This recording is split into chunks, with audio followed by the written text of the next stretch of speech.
안녕하십니까, 유건입니다. 7번째 시간입니다.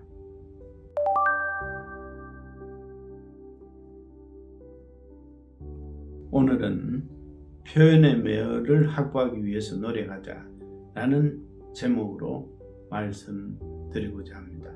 좋은 시조를 쓰는 방법으로 10가지를 들기에는 너무 부족합니다. 그래서 이렇게 포괄적인 제목으로 하고 싶은 이야기를 좀 더 하려고 제목을 만들었습니다. 그러나 그 중 핵심이 되는 4가지만 이야기를 드리려고 합니다. 이미지, 여운, 비유, 시선면에서 신경을 쓰자는 이야기입니다.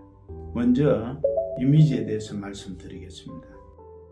이호 선생은 어느 시집 후기에 시조에는 의미는 있는데 이미지가 없다라고 얘기들 합니다.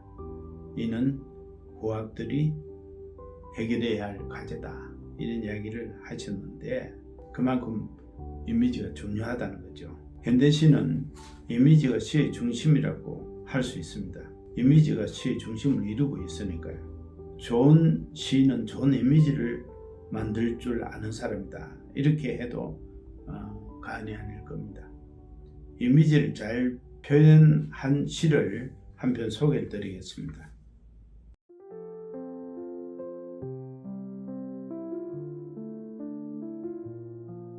강물 위로 새 한 마리 유유히 떠오르자 그 아래쪽 허공이 돌연 팽팽해져서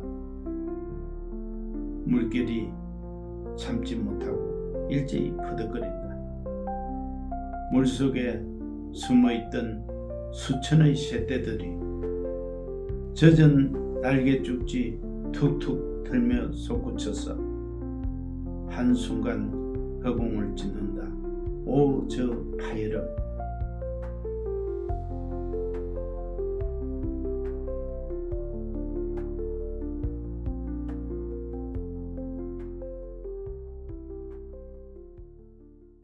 이정환 시인의 새와 수면입니다. 이미지스트로서의 능력을 유감없이 발휘하고 있는 작품입니다. 흔히 시조의 현대시적 표현에 의문을 갖는 비평가들에게 보여주고 싶은 수작입니다. 별다른 서사가 없는 새와 수면을 이미지하는 것은 시인의 상상력뿐입니다. 여기서는 시인의 다른 개인적 체험을 여기에 넣지는 않았습니다. 그런 난제를 본인의 상상력으로, 역동력으로 이렇게 그려냈다는 점에서 높이 평가할 만합니다. 다음으로는 여운에 대해서 말씀드립니다.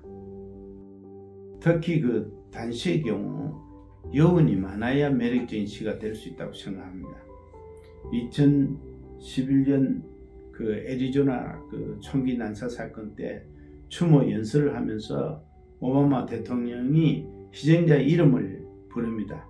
그 한 사람인 크리스티나를 언급하던 중에서 그만 눈물을 머금고 51초간 침묵했습니다. 그 침묵이 클라이맥스였습니다. 비트겐슈타인은 논리철학 논고에서 도저히 말로서 표현하지 못할 때가 있다. 그럴 때는 우리는 말 대신 침묵으로 표현할 수 있다, 이런 말을 했습니다. 아까 말씀드린 여운을 길게 한다는 그런 점에서 이야기인데 시조는 단시입니다. 그렇기 때문에 여운이 가득한 단시를 써야 짧아도 짧지 않은 시가 될 수 있다 하는 생각을 많은 사람들이 갖고 있고 저도 그렇게 생각하고 있습니다. 여운이 느껴지는 작품을 몇 작품 소개하려고 합니다.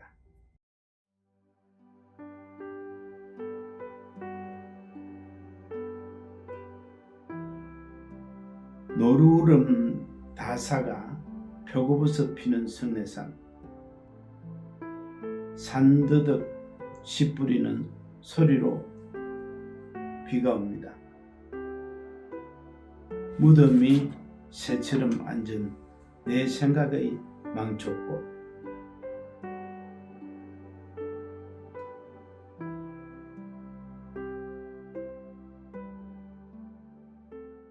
경쟁자 시인의 위 작품에 무덤이 새처럼 앉은 내 생각의 망초꽃 같은 표현은 우리한테 많은 여운을 주는 표현이라고 저는 봤습니다. 다음 작품입니다.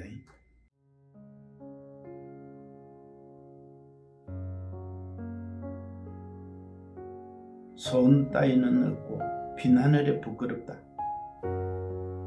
이 세상 누구에게도 그리움이 되지 못한 몸. 여기와 무슨 기도냐. 별 아래 그냥 취해졌다.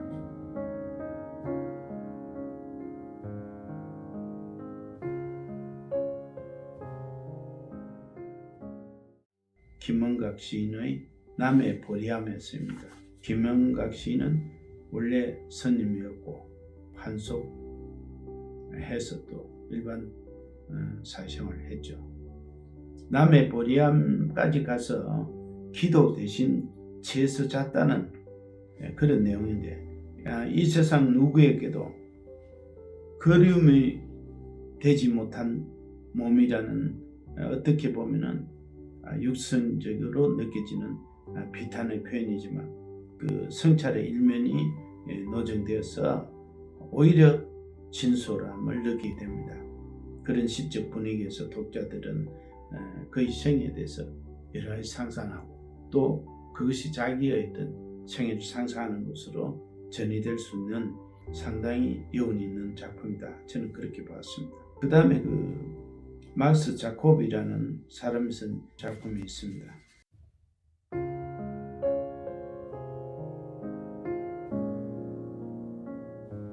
그녀의 하얀 팔이 내 지평선의 전부였다.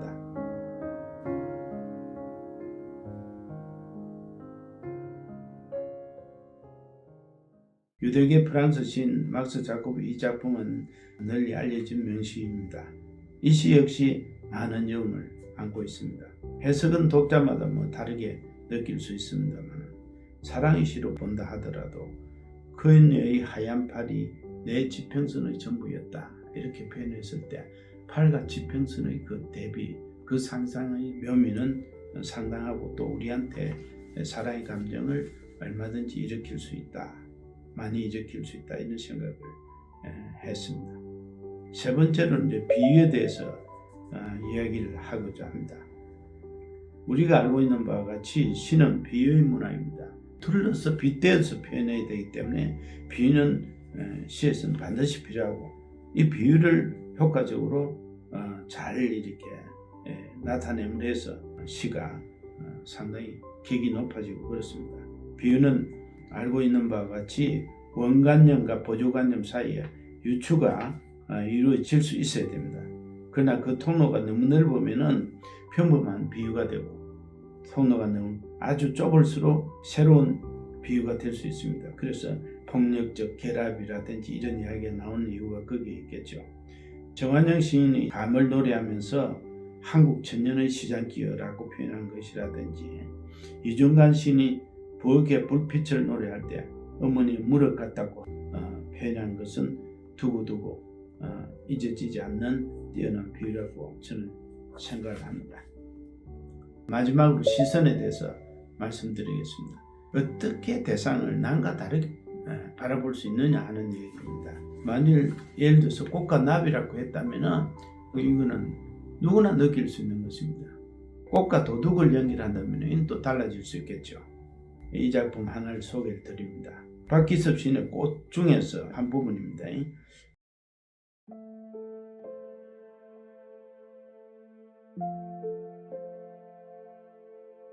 모든 꽃 속에는 사리의 유혹이 있다.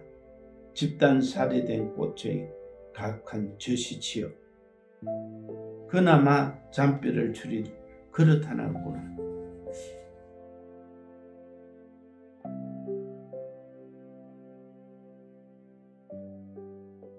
표현의 묘를 획득하기 위한 여러 가지 방법을 얘기하는 중인데, 시선의 새로움이 중요하다고 그걸 강조하기 위해서 이 작품을 들었습니다만, 이 작품 속에서 꽃을 우리가 일반적으로 알고 있는 아름다움이나 여성적인 면이나 또는 부드러운 면이나 평화적 면이나 이런 면에서 보고 있지 않습니다. 이 시체의 냄새란 뜻이 시치, 그 관점의 다름이 이 시의 생명입니다. 비정하고 삭막한 풍경의 렌즈를 갖다 댑니다. 독자는 놀라움을 갖게 됩니다. 우리가 똑같은 그림은 또 볼 필요가 없지 않습니까? 그래서 이런 시를 시선의 어떤 새로움에서 관점에서 인용한 것입니다. 오늘 말씀드린 이미지, 여운, 비유, 시선이라는 네 가지 포인트는 어느 한 가지만으로도 몇 시간 논할 수 있는 분야입니다. 그러나 여기서는 좋은 작품 몇 편씩 들고 그 중요성을 강조하는 것으로 가름하려고 합니다. 이상으로 이번 시간을 마치고자 합니다. 시청해 주셔서 감사합니다.